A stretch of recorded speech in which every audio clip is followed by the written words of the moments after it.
श्री कृष्ण चैतन्य प्रभो नित्यानंद श्री अद्वैत गदाधर शिवासादि गौर भक्त वृंद रूप सनातन भट्ट रघुनाथ श्री जीव गोपाल भट्ट दास रघुनाथ एहि छे गोसाई कौरी चरण वंदन यहाँ हैते विघ्नाशे अभीष्ट पुरन अभीष्ट पुरन अभीष्ट पुरन।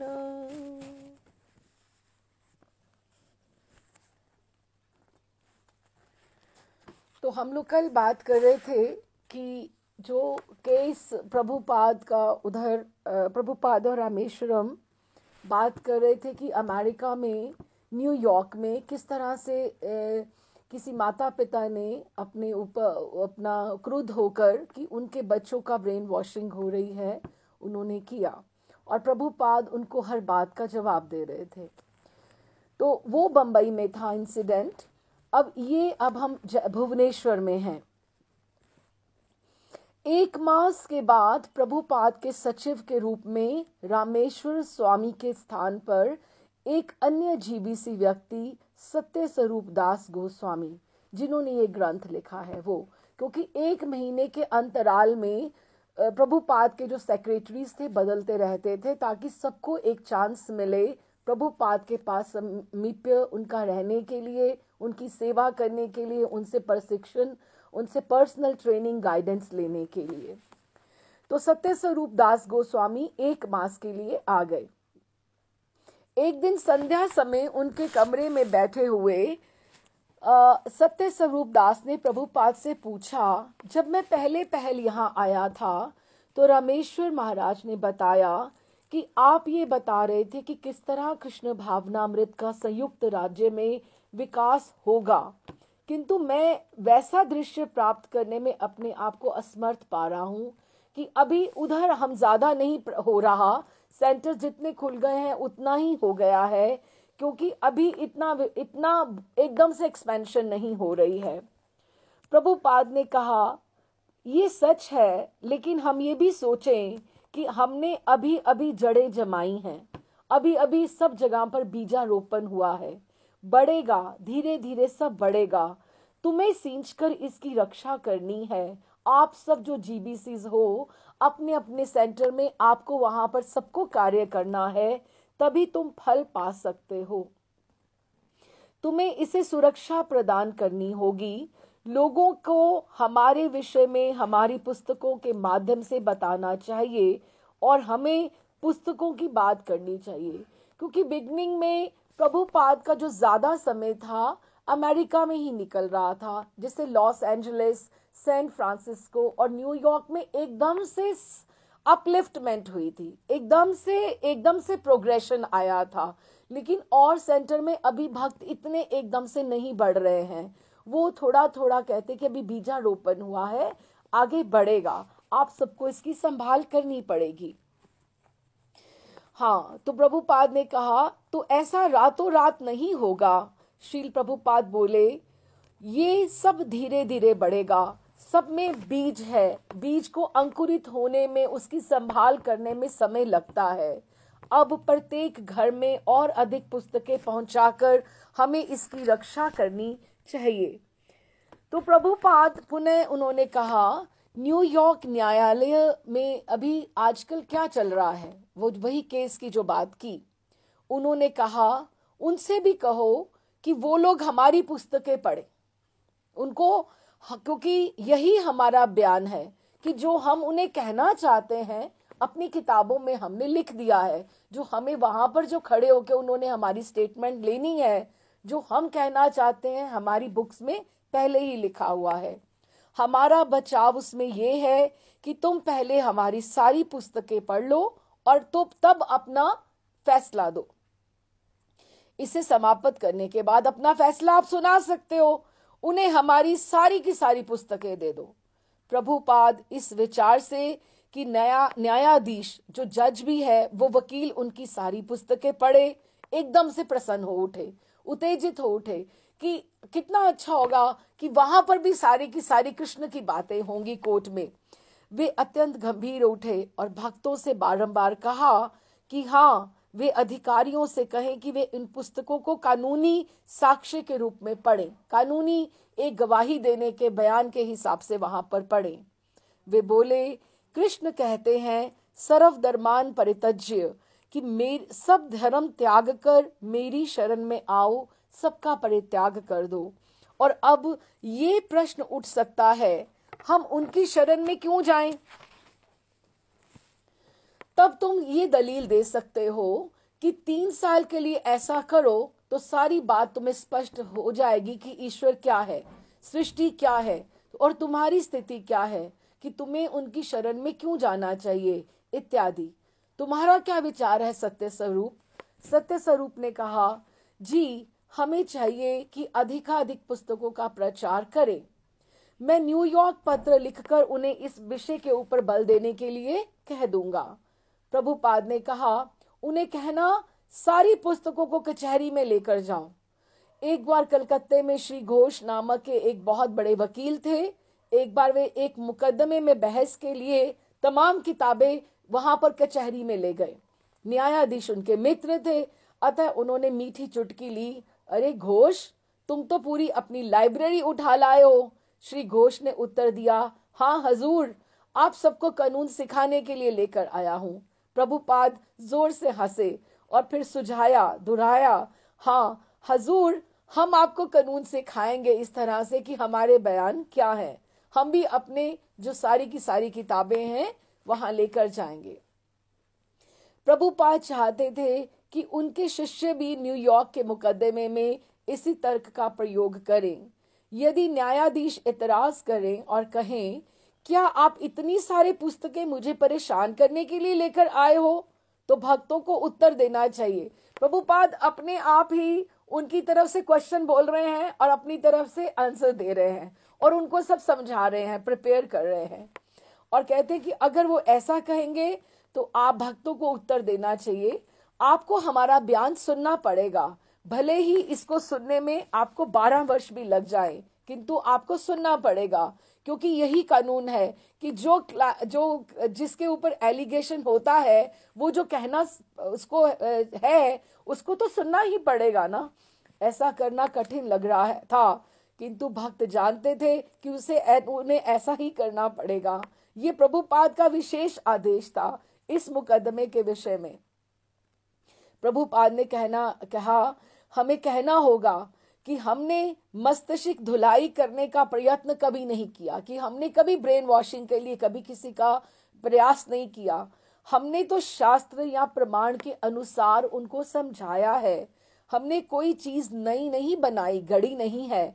अतः उन्हें सारी पुस्तकें पढ़नी चाहिए। मेरे विचार से लोगों को इसी प्रकार से अपना बचाव करना चाहिए। हरि शौरी ने कहा, अच्छा तो प्रभुपाद, हमारे बचाव का बयान आपने पहले से इस पुस्तकों में लिख दिया हुआ है। सत्य स्वरूप ने पूछा, क्या हम केवल कुछ आप पैराग्राफ बताएंगे कि हमें पढ़ना पड़ेगा, कि सारी किताब थोड़ा हम पढ़ पाएंगे, या ये कहें कि सारी पुस्तकें पढ़ें? प्रभुपाद ने कहा, जोर से कहा, सारी किताबें, एक एक पंक्ति आपको वहां पर पढ़नी पड़ेगी। हमारा बचाव 84 खंडों में है, कि जितने मैंने लिखे हैं उसमें सारे में हमारा बचाव है। गुरु कृपा स्वामी ने कहा, किंतु वे कहेंगे, हाँ वो सारे बैठे हुए हैं प्रभुपाद के पास, कहते हैं कि वो तो कहेंगे कि आपकी पुस्तकें अगर आप ऐसे पढ़ोगे, कोर्ट में पढ़ोगे, तो आप तो हमारी वो ब्रेन वॉशिंग कर दोगे, कि हमारा भी मस्तिष्क है जो वो भी धुल जाएगा। प्रभुपाद ने कहा, हाँ ये तो मेरा कर्तव्य है। तुम मेरे दिमाग को धोने का प्रयास कर रहे हो और मैं तुम्हारा। ये तो चलता रहेगा कि कौन किसके ऊपर जीतता है। यही तो संघर्ष है, ये संघर्ष है। तुम अपनी शक्ति अजमाओ और मैं अपनी अजमाता हूं, अन्यथा संघर्ष है कहाँ। देखें, तुम सही हो तो तुम जीतो, अगर मैं सही हूं तो मैं जीतूंगा। तुम्हें अधिकार है मेरी बात ना मानो और मुझे अधिकार है मैं आपकी बात ना मानूं। आओ इकट्ठे बैठ के अब फैसला कर लेते हैं कि कौन सही है और कौन गलत है। इस तरह से प्रभुपाद उनको समझा रहे हैं। मायापुर में अभी ये 7 फरवरी का है, 1977 का, 1977 का। मायापुर चंद्रोदय मंदिर के द्वार पर 80 से अधिक बंगाली गुरुकुल छात्रों तथा लगभग 100 अन्य भक्तों ने प्रभुपाद का स्वागत किया। अब गुरुकुल की जो स्थापना है, एक इधर मायापुर में हो चुकी है और एक उधर हो चुकी है वृंदावन में, रमन रेती में। सारी इस्कॉन भूमि में फूल ही फूल लगे हुए थे और हाल की रंगी हुई मंदिर की इमारत प्रातःकालीन लाल लाल किरणों के समान चमक रही थी। नवीन इमारत, जो रिहायशी इमारत थी, लगभग पूरी हो चुकी थी। जो ही प्रभुपाद की कार के द्वारा के भीतर घुसी और मंदिर की ओर धीरे धीरे बढ़ने लगी, तो प्रभुपाद ने धीमे से कहा, मुझे ऐसे लग रहा है जैसे भगवत धाम को लौट आया हूँ, कि अपना घर, मेरे ठाकुर का घर है ये, जहां मैं आ गया हूँ। बाद में उन्हें मायापुर में बहुत अच्छा लगता था, वृंदावन में भी अच्छा लगता था, क्योंकि बीइंग बंगाली, मायापुर चैतन्य महाप्रभु का स्थान, उनको मायापुर में भी बहुत अच्छा लगता था। बाद में अपने 2 मंजिले पर स्थित कमरे में बैठे हुए प्रभुपाद ने भक्तों को धन्यवाद किया कि उन्होंने भूमि को इतना सुंदर तथा स्वच्छ बना रखा है, कि बहुत क्लीनलीनेस थी वहां पर। सैकड़ों फूलों से उनका कमरा सजाया गया था। ऐसा लग रहा था कि मानो वो कमरे में नहीं बैठे, जैसे बागीचे में बैठे हों। प्रभुपाद ने कहा, ये फूल ही तुम्हारी पहली सफलता है, ये ठाकुर से बात कर रहे हैं, ऐसा महसूस होता है।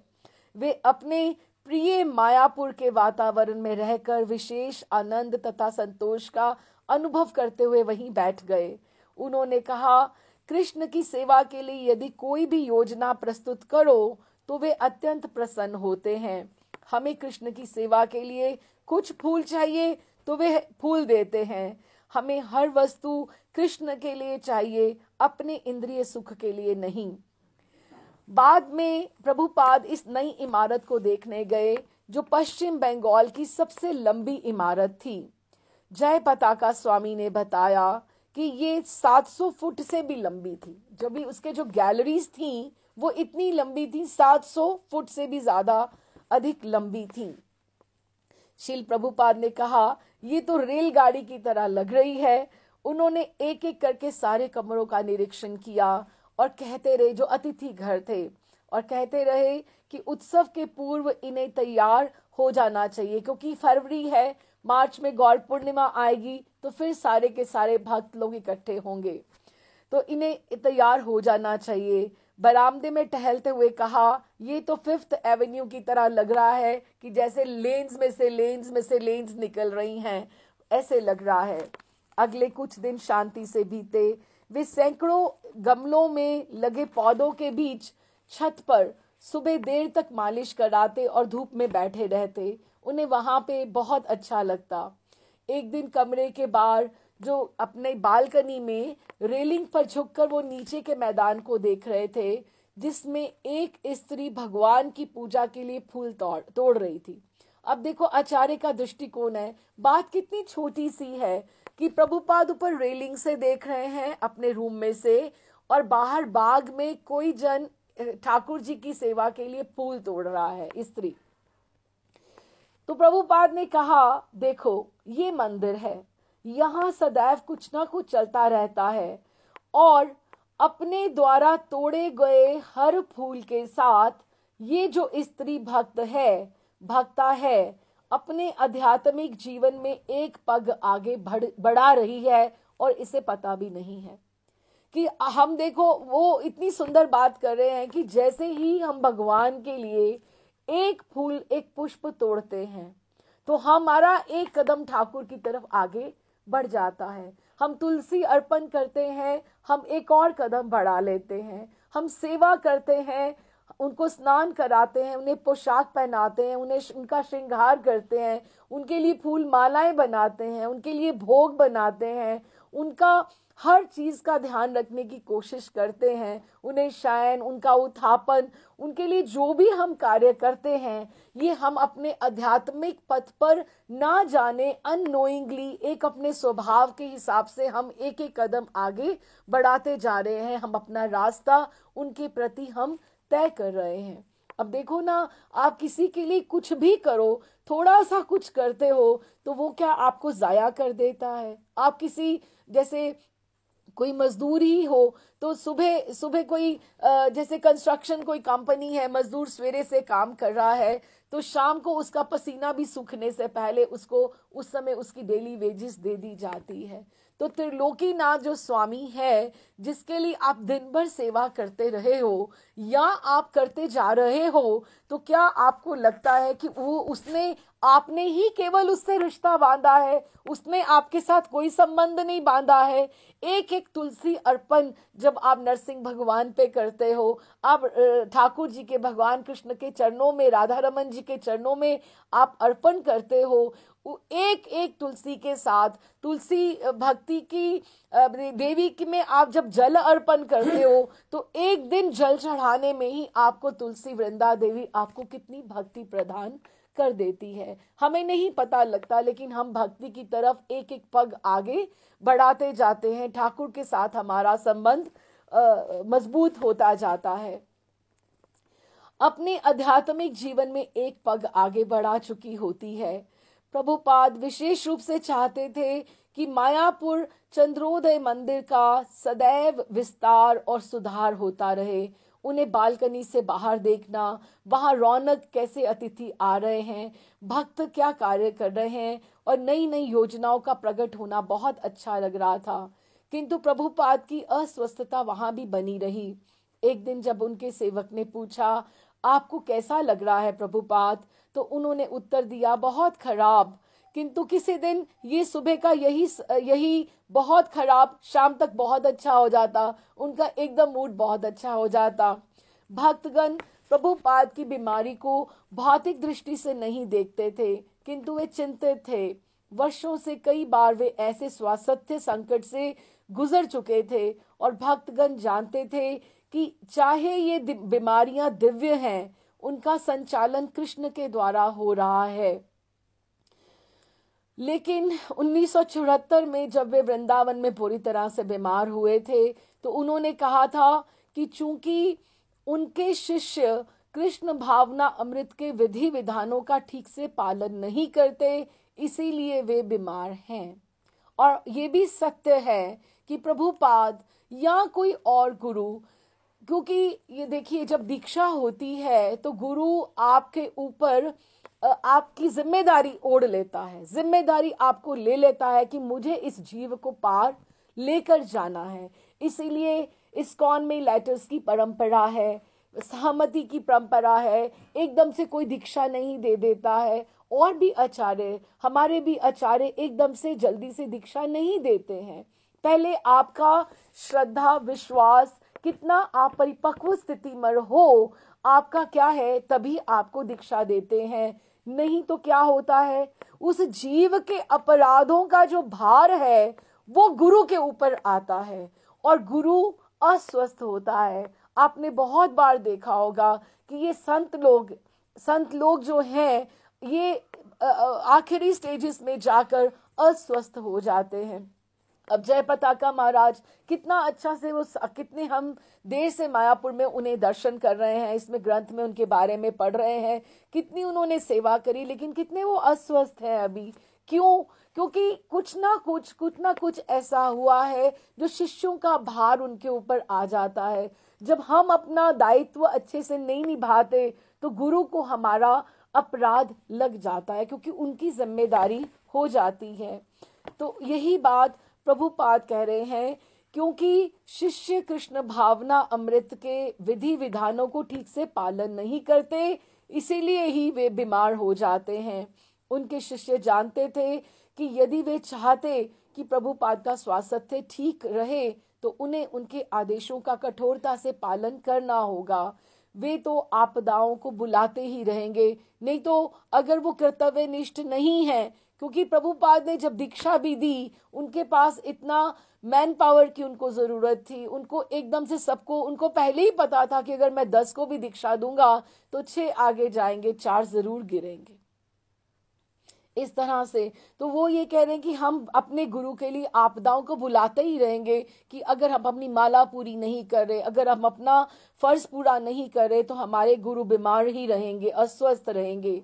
वे शिष्य बनाने, यात्रा करने तथा उपदेश कार्य में कोई कमी करेंगे नहीं, किंतु उनके शिष्यों का ये कर्तव्य है कि वे इस तरह कार्य ना करें जिससे उनके स्वास्थ्य पर बुरा प्रभाव पड़े।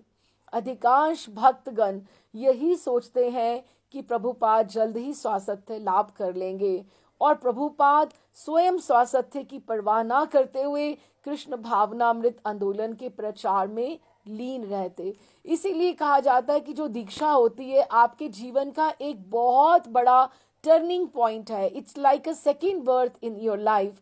तो हमें कभी भी उसके लिए जल्दबाजी नहीं करनी चाहिए, अपने आप को परिपक्व करना चाहिए, अपने आप को अभ्यस्त करना चाहिए कि हम कितना इस रास्ते पे चल सकते हैं ताकि हम दीक्षा के लिए प्रवृत्त हो सके।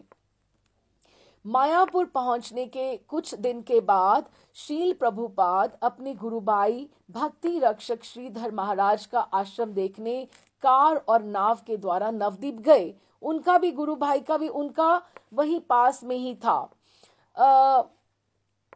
तो किंतु खड़ी ढाल की पत्थर की सीढ़ियां चढ़ते समय प्रभुपाद का पांव फिसल गया और वे लुढ़क गए। सौभाग्य से हरि शौरी उनके बिल्कुल निकट था और उसने उन्हें संभाल लिया।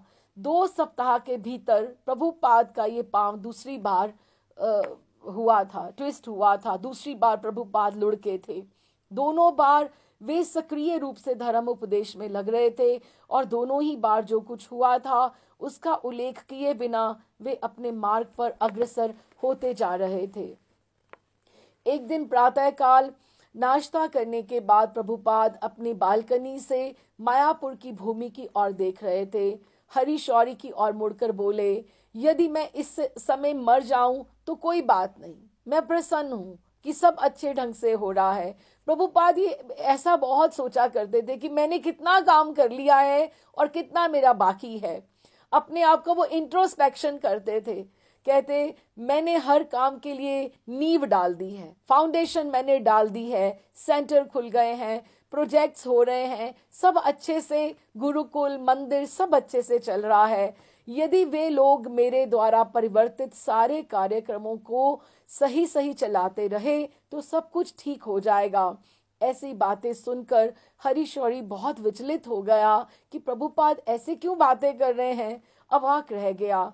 प्रभुपाद पर बोले, लेकिन अभी मैं मरना नहीं चाहता हूँ, मेरी श्रीमद् भागवत पूरी नहीं हुई है, मुझे वो भी तो पूरी करनी है ना। गौर पूर्णिमा अभी 1 सप्ताह दूर थी। अभी इसमें मैं एक आपको बताती हूँ कि सूरदास जी शेना जी के बहुत अच्छे, बहुत बड़े भक्त हुए हैं। उन्होंने बहुत सुंदर जो उन्होंने पद पदावली ठाकुर जी के लिए लिखी हैं, कितनी ही लिखी हैं। और उनका संकल्प था कि वो 1.25 लाख लिखें, 1.25 लाख पद पदावली लिखें। अगर आप सोचो पोइट्री लिखनी हो, एक पद 6, 7, 8, 10 लाइन्स का हो तो उसके लिए कितनी सोच। और ये संत लोग ऐसा नहीं लिखते हैं, जो उनको वो जो विजुअलाइज करते हैं, जो देखते हैं, वही वो अपने ग्रंथों में लिखते हैं, ऐसे ही नहीं लिखते हैं। तो जब उन्होंने सोचा कि मुझे 1.25 लाख लिखना है, तो हर जो छाप होती है, छाप कहते हैं जो लास्ट लाइन में वो अपना नाम लिखते थे, जैसे सूर नाम लिखते थे इस तरह से।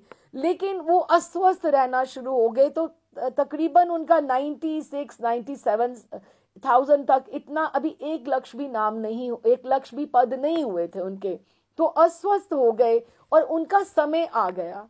लेकिन समय आ गया उनका जाने का, लेकिन भक्त का संकल्प है कि मैंने ठाकुर की स्तुति में इतना लिखना है। तो अब ठाकुर, अभी समय आ गया, अब जो आ गया है वो तो आ गया है ना, अब उसको तो टाला नहीं जा सकता है। लेकिन उन्होंने ठाकुर जी ने श्रीनाथ जी से उनकी आपस में बातें होती रही कि श्रीनाथ जी, मैंने अभी 1.25 लाख अपने 1.25 लाख जो मैंने आपकी स्तुति में ये सब लिखना था अभी तक पूरा नहीं हुआ है। और अगले दिन जब भी उन्होंने कि मेरा समय आ गया है, मैं ऐसे अस्वस्थ हूँ, जब अगले दिन उन्होंने देखा तो वो 1.25 लाख पूरा हुआ था।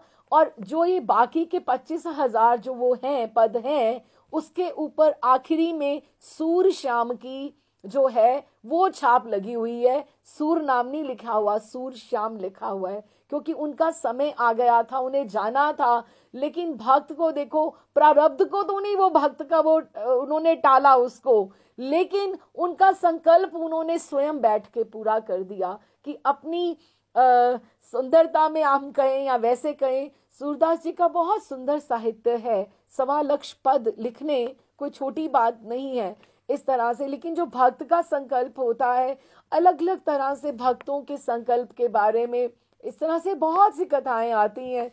तो प्रभुपाद भी अस्वस्थ हैं और ये कह रहे हैं कि मैं चाहे सारे मेरे प्रोजेक्ट्स अच्छे से चल रहे हैं, सब मंदिर अच्छे से सब कार्य कर रहे हैं, लेकिन मेरी अभी तक श्रीमद् भागवतम पूरी नहीं हुई है, अभी मैं मरना नहीं चाहता हूँ। गौर पूर्णिमा अभी 1 सप्ताह दूर थी। प्रभुपाद तो पहले ही आ गए थे, लेकिन हजारों बंगाली यात्री हर रात इस्कॉन केंद्र में आ रहे थे, क्योंकि अतिथि घर बन गए थे, तो कोई भी आकर रह सकता था वहां पर। ये वे कीर्तन तथा राधा माधव के दर्शन के लिए मंदिर कक्ष में पंक्तिबद्ध होकर प्रविष्ट करते और इस्कॉन फोटो प्रदर्शनी देखने के लिए आते। ये अभी तक मायापुर में आयोजित उत्सवों में सबसे बड़ा उत्सव था।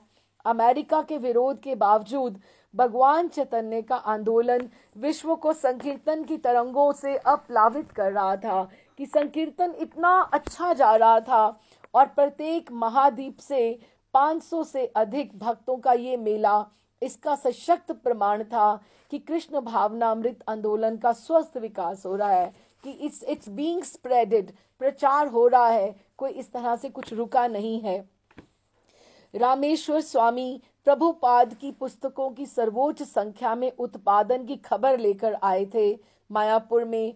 केवल अंग्रेजी में प्रभुपाद की पुस्तकों की 434 लाख प्रतियां प्रकाशित हुई थी इंग्लिश में। रूसी भाषा समेत 23 भाषाओं में 23 लैंग्वेजेस में प्रभुपाद की समस्त पुस्तकों की 553 लाख प्रतियां छपी, जिसमें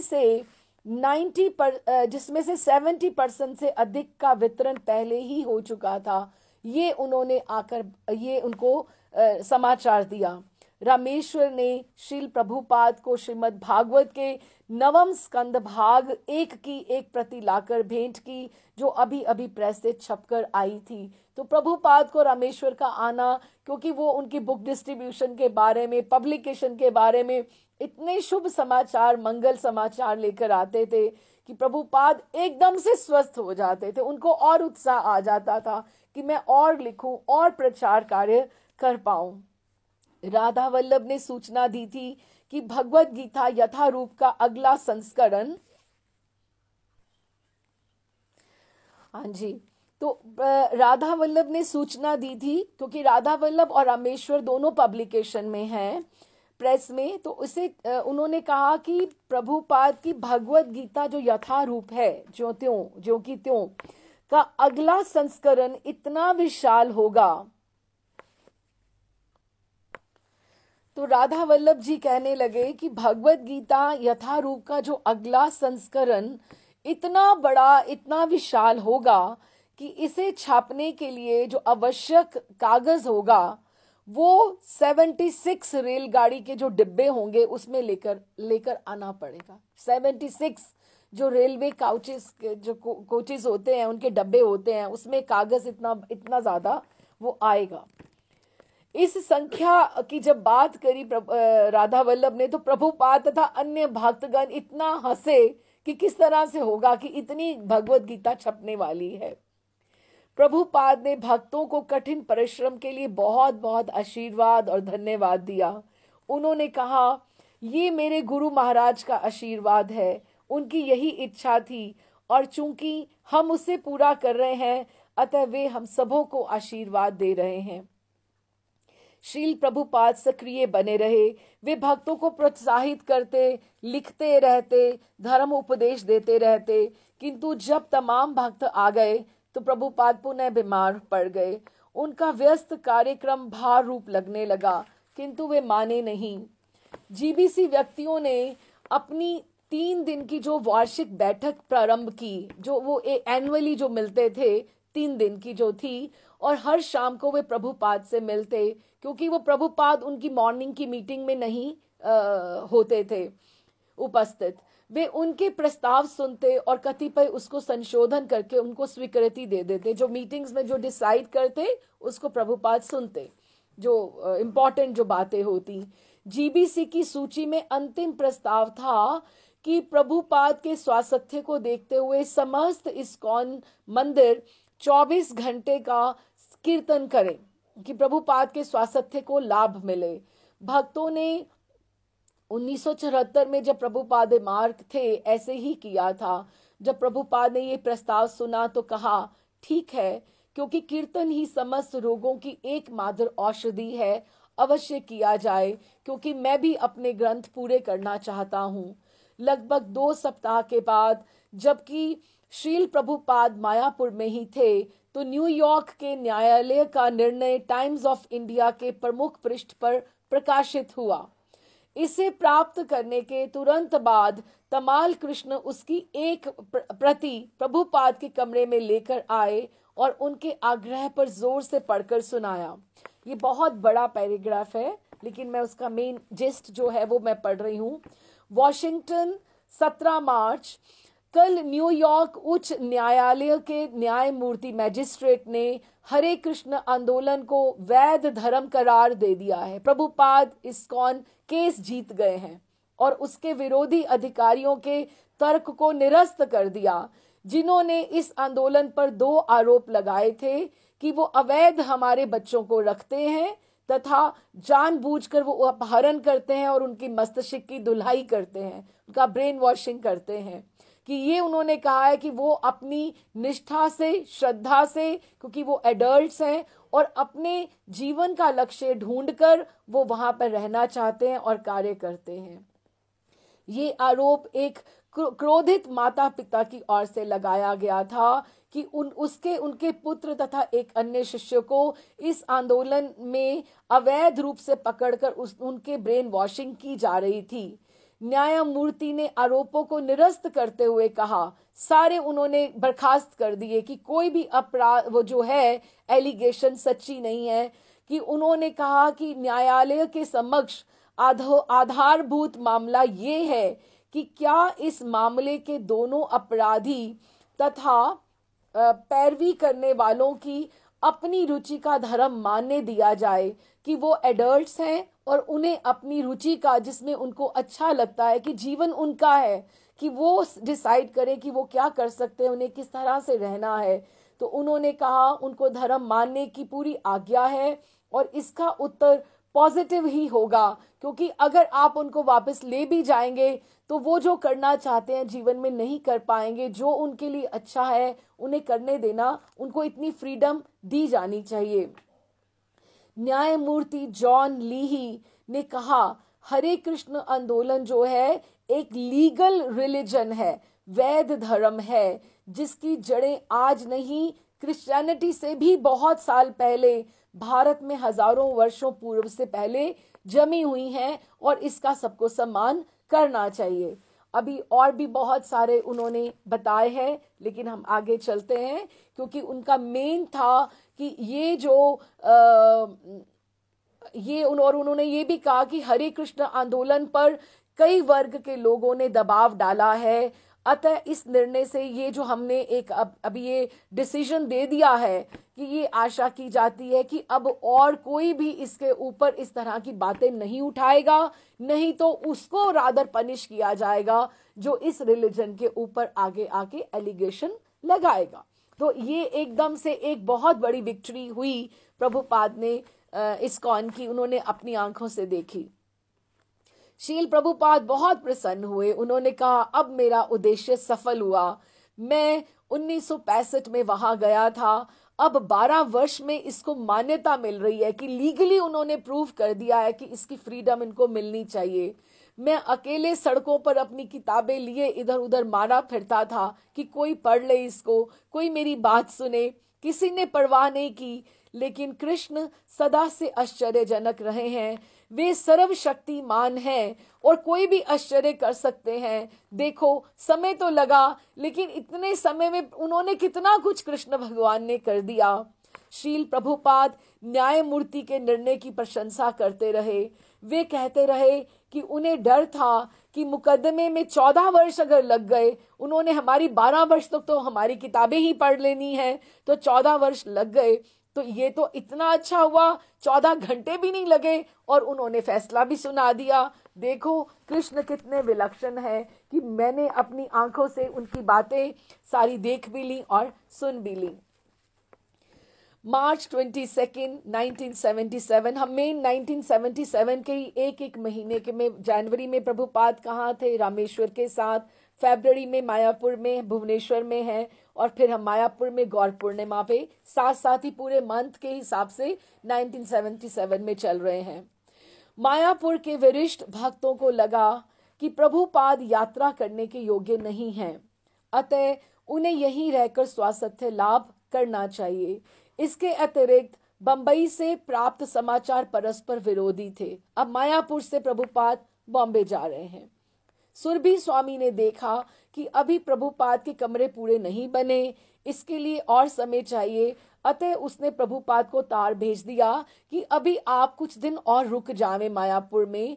किंतु गिरिराज तथा अन्य बंबई के अजब मैदान में उन्होंने एक पंडाल में श्रील प्रभुपाद के व्याख्यान का आयोजन कर दिया हुआ था और गिरिराज ने प्रभुपाद को अपनी तरफ से आमंत्रण भी भेज दिया।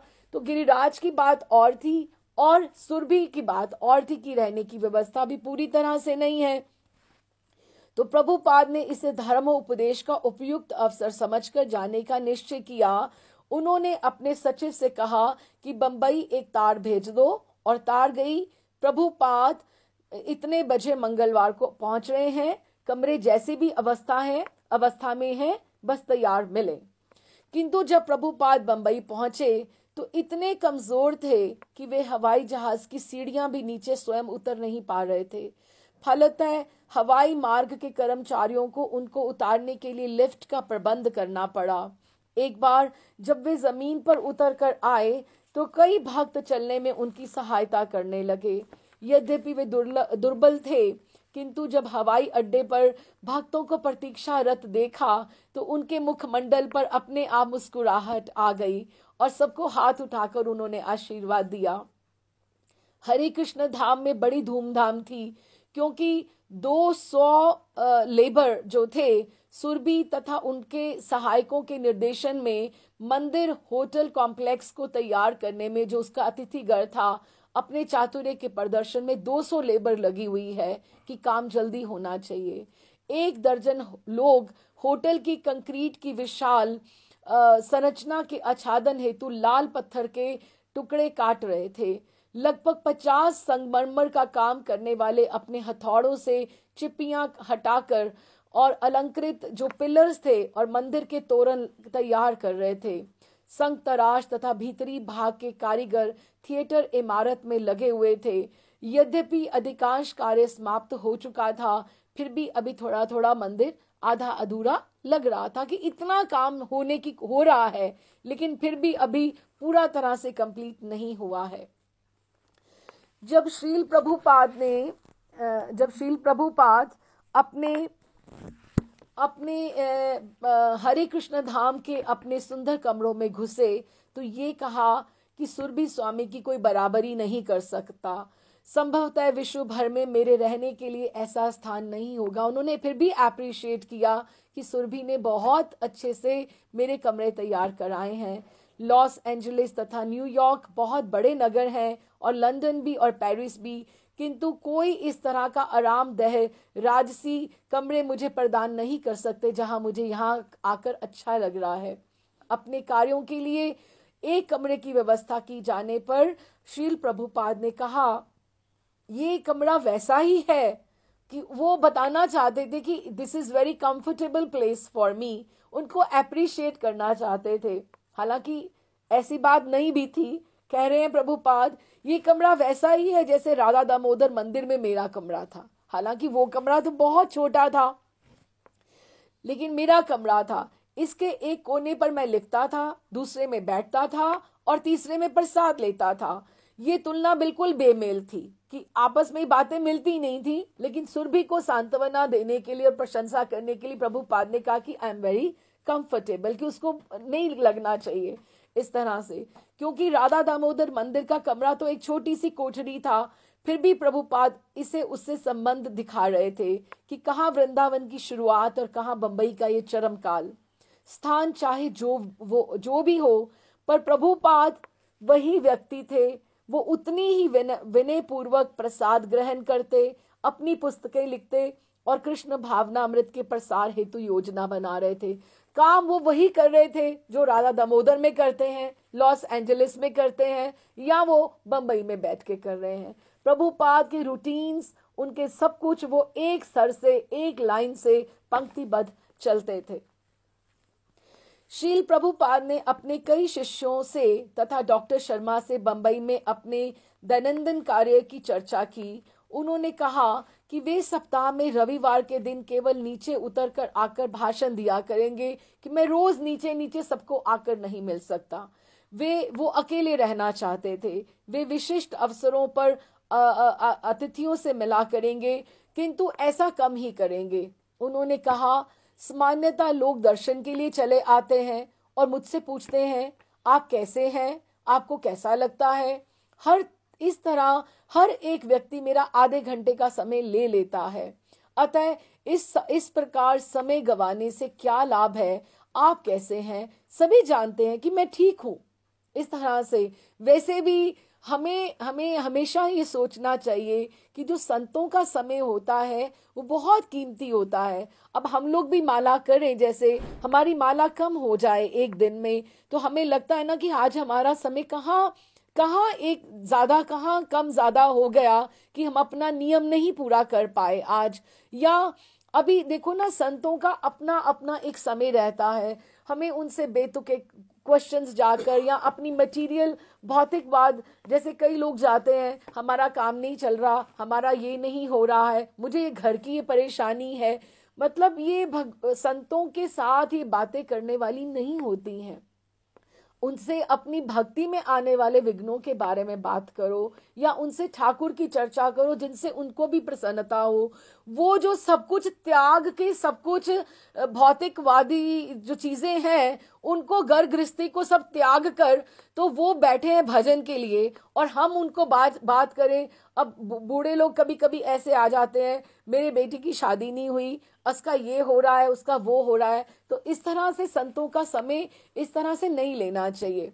तो प्रभुपाद क्या कह रहे हैं कि ये मुझे बड़े बेतुकी बातें लगती हैं कि आप कैसे हैं, सभी जानते हैं मैं ठीक तो हूं नहीं, तो अब मैं सबको क्या क्या बताऊं कि मैं कैसे हूं। तो मालकृष्ण गोस्वामी ने कहा तो क्या आप वे प्रातःकाल मंदिर में आप आया करोगे। प्रभुपाद ने कहा हाँ, यदि मुझे सब लोग देखना चाहते हैं तो दूर से मुझे देख लें, मेरे आधे घंटे तक मैं वहां रहूंगा, लेकिन मेरे पास कोई नहीं आए। केवल ऐसी बातें करने की क्या आवश्यकता है। आप कैसे हैं, आपको कैसा लगता है, ये कोई बात होती है।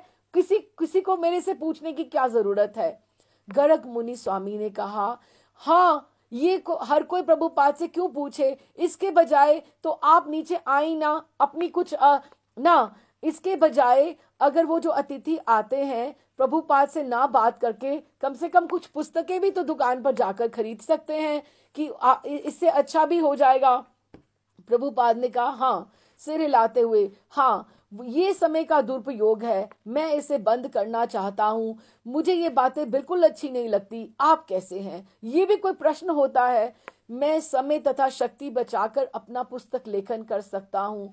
भक्तों ने उन्हें विश्वास दिलाया कि उन्हें सभी को उनका ये कार्यक्रम पसंद है, और वे कोशिश करेंगे कि कोई भी अतिथि आपसे आकर बेफजूल में आकर ना तो बात करे, ना ही आपका समय आपका बर्बाद करे।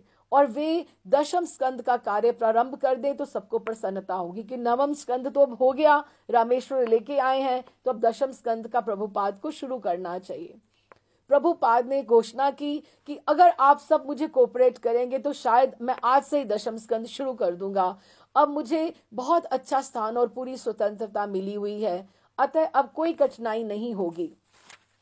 अब ये स्पष्ट था कि जब अब प्रभुपाद प्रातःकालीन भ्रमण पर नहीं जा सकेंगे, श्रील प्रभुपाद से संबंधित हर व्यक्ति को एक नई जीवन शैली स्वीकार करनी होगी कि प्रभुपाद का समय बचाना होगा, कि सबको अपने आप कोशिश करनी पड़ेगी कि जब तक बहुत जरूरी ना हो प्रभुपाद को डिस्टर्ब नहीं किया जाए, जिसमें प्रातःकालीन भ्रमण नहीं होगा और कक्षाएं भी कम लगेंगी।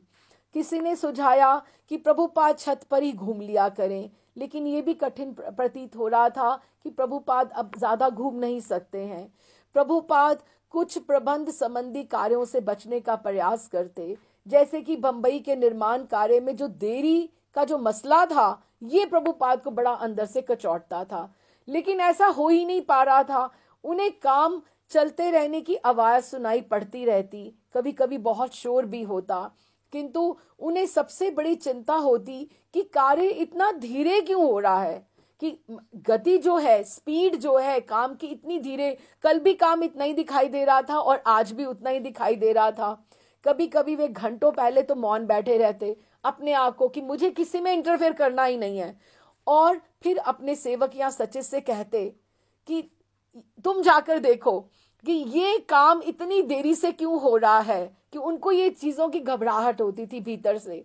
प्रभुपाद ने कार्यवाहक भक्तों से कहा, तुम लोग निष्ठावान कार्यकर्ता तो हो, किंतु तुम लोगों में अक्ल नहीं है। मैं देख रहा हूं कि निर्माण कार्य चल ही नहीं रहा है, तो क्या मैं आंखें बंद करके यहाँ पर पुस्तक लिख सकता हूँ? मुझसे नहीं काम होता इस तरह से, क्योंकि तुम लोग बहुत काम धीरे करवा रहे हो। मैं ऐसा कर सकता हूँ, किंतु मैं सज्ञान प्राणी हूँ, भला मैं कैसे आंखें बंद कर लूं?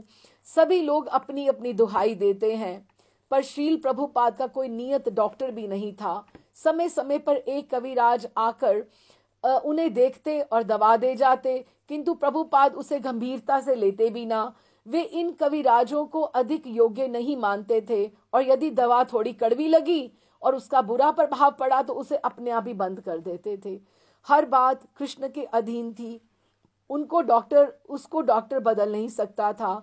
वे आयुर्वेदिक तथा होम्योपैथिक दवाओं के गुण दोषों की बातें करते, किंतु अन्य संसारिक बातों की तरह दवा के प्रति भी उदास रहते कि दवा में उनको कोई रुचि नहीं थी।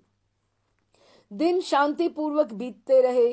प्रभुपाद के कमरे में से होकर मंद सुहावनी हवा बहती रहती। उनकी बुद्धि सदैव प्रखर तथा जागरूक रहती, किंतु उनका स्वास्थ्य सुधर नहीं रहा था। भवानंद गोस्वामी मायापुर से आए थे और शील प्रभुपाद की सेवा कर रहे थे, किंतु आवश्यक प्रचार कार्य के लिए उनका फिर से वापस बंगाल लौटना जरूरी था। शील प्रभुपाद कहते थे कि भवानंद गुरु की सेवा में बहुत बहुत अच्छे हैं, लेकिन अभी उनको सेवक को उनको भवानंद को प्रचार कार्य के लिए भी उधर वापस जाना था, जो प्रभुपाद की दृष्टि में बहुत बहुत महत्वपूर्ण था। तो इसलिए प्रभुपाद ने उनको रोका नहीं। हम अभी यहीं विश्राम करते हैं, और अभी ये चैप्टर नहीं विश्राम हुआ, लेकिन हम यहीं विश्राम करते हैं। लेकिन प्रभुपाद का जो स्वास्थ्य है अभी ठीक नहीं बहुत रह रहा, और सब लोग इसके बारे में चिंतित हैं। तो फिर कल देखते हैं आगे कैसे बढ़ती है कथा। श्रील प्रभुपाद की जय।